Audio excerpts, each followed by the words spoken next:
2025 is one of the most destructive wildfire seasons on record in Europe.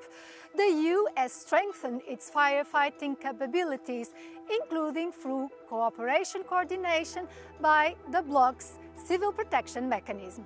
However, many argue that more investment and policies should be directed towards prevention.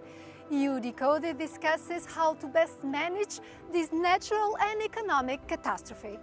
More than 1 million hectares of forest had burned this year through the end of August, according to data provided by the Copernicus satellite used for Earth observation. This is almost 5 times larger than the area affected by forest fires in the EU the previous year. The most affected member states were Portugal with 3% of territory burned, Cyprus with 2.3% and Spain with 0.8%. Air quality has deteriorated in these areas as greenhouse gas emissions have risen to nearly 39 million tons. This is nearly 4 times the approximately 11 million tons of CO2 emitted in the same period in 2024. The member states can increasingly count on solidarity for extinguishing the fires. But does it all come down to more technical means? We asked Europeans about the EU's role to deal with this challenge. Verano, con el calor que hace en España, es muy importante las políticas de prevención, mucho más que luego apagarlos, vaya. Hay que preservar, ¿no?, la naturaleza y supongo que tendrían también que dar unas ayudas a los países. Bombeiros, e não é culpa dos bombeiros, parece-me que realmente existe muita falta de apoio, falta de material. Apoios, pedir apoios à União Europeia, por exemplo, dos aviões e dos bombeiros, não é? Sim, a nível de meios, sim, de limpezas também, de os terrenos estarem mais limpos, sim. Euronews reporter Alice Tidy has been covering the EU's action in this area. Since 2022, the European Commission has been pre-positioning so-called readiness teams. They are managed by the Emergency Response Coordination Centre to assist member states.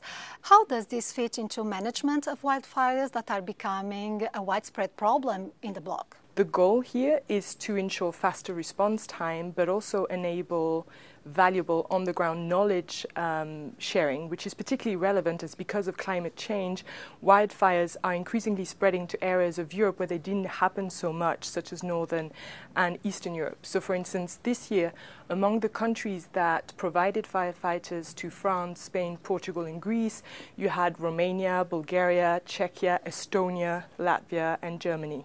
The EU budget also allocates some funds for forest fires prevention within the rural development funds. But there was some criticism by the European Court of Auditors. Why? Yes, so the ECA found in its review that a lot of the allocated EU funds do not actually target areas most prone to natural disasters. So it flagged, for instance, that a lot of these decisions are made using widely out-of-date data. So Greece, for instance, which is traditionally very impacted by wildfire, the list of areas prone to wildfire is 45 years old.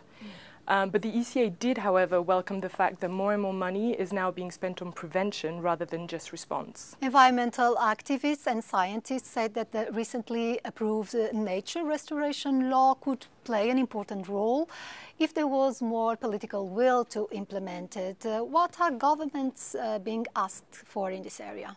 So the aim of the law is to restore degraded natural habitats like forest, of course, but also wetlands and peatlands in order to improve carbon storage, but also boost biodiversity and water retention. So member states have got to submit a plan outlining the steps that they will take in order to achieve that goal, increase water retention, increase biodiversity and soil health, as well as better forest management can actually help curtail the spread of wildfire, as well as boost climate change adaptation towards extreme weather events. In 2025, the EU organized a pool of 22 planes and 650 firefighters that were made available by 14 member states. Most of them were sent to the higher-risk countries, France, Greece, Portugal and Spain. Some teams also arrived at Croatia, Cyprus, Czechia, Italy, Slovakia and Sweden.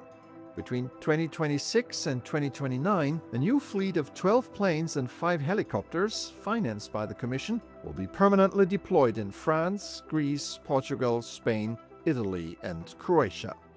A nossa convidada é a eurodeputada portuguesa Catarina Martins, do grupo político à esquerda e membro da Comissão de Ambiente do Parlamento Europeu. O mecanismo de proteção civil da União Europeia é suficiente para fazer face aos incêndios florestais que se vêm agravando por toda a União Europeia? Se nós não fizermos nada para proteger o território, para responder às alterações climáticas, bem, não vai haver meios de proteção civil que cheguem e vamos precisar de um mecanismo cada vez maior, porque o desastre vai ser cada vez maior. E a verdade é que o investimento nesta área precisa de crescer. Precisamos de ser mais rápidos a agir, a proteger as populações, a proteger o território e nos mecanismos de solidariedade. A Comissão Europeia financia vários projetos, até de prevenção, de criação de resiliência aos fogos florestais. Há até um plano de ação que foi criado em 2022. Mas os cientistas, os ambientalistas, dizem que a prevenção não é ainda uma prioridade para os governos. Não, a verdade é que não há investimento no território. A verdade é que nós vamos ter que alterar a forma como organizamos o território e até os modos de produção, e nada disso está a ser feito. Não está a ser feito nem uma adaptação da agricultura, nem uma adaptação da política florestal, nem uma coesão territorial. E o que está a ser decidido sobre os próximos quadros financeiros da União Europeia tende a piorar esta situação. Quando aquilo que a segurança das populações mais necessitava era, por exemplo, de proteção civil e de intervenção no território para ele ser mais seguro, nós estamos a gastar e a prometer gastar milhares de milhões em indústria de defesa que, na verdade, não vai defender as populações europeias. Considera que a União Europeia está a reduzir as suas ambições no combate às alterações climáticas que aumentam o aquecimento global e que são um fator muito sério do agravamento dos incêndios florestais? Há neste momento um discurso muito perigoso, que é achar que não vale a pena. Ou seja, que as questões climáticas não valem a pena, que agora vamos fazer uma competitividade baseada em qualquer outra coisa que não tenha critérios ambientais. Lembrar que a Europa é o continente que está a aquecer mais depressa. Isto não é uma coisa lá longe, isto é aqui. Os riscos são aqui.